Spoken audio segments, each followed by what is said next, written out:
Hello, good morning. Okay, naay nag-order na ako og lumpia.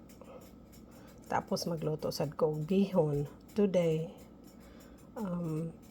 Since naay ang yang order gusto niya na ay tawgi. Unya dili ko makaadto sa Asian store since na ako'y trabaho. Unya busy ko. So naghimo ko og tawgi. Unya akong tawgi nga gihimo.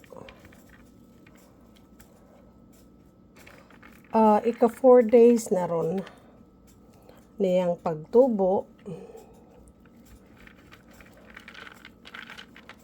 Kana. Ika 4 days na niyang pagtubo. So, maluto na gid siya as in. Tawgi baw. So, diara siya. Nagluto na ko og para lumpia. So, nanay daghan kayong tawgi.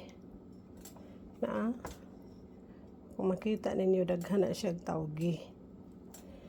No, ang akong gihimong tawgi, gamay lang siya. Pero, pagka tubo naman gud niya, daghan na siya. Daghan na kaayo. So, karon magbihon na lang ko. Magluto na lang ko og bihon. Og nag-order man pod siya og beef ribs. So ako sa siyang gilatan kadiyot para dili kay siya dugay sa oven. Since unya taod-taod na ko'y trabaho. No? Og alas 10 na. Okay. Thank you so much for watching. Diri na lang ta kutob kay prepare pa ko para sa akong bihon, bami. Okay, thank you so much. Bye. Good morning. Good morning sa tanan. Bye-bye.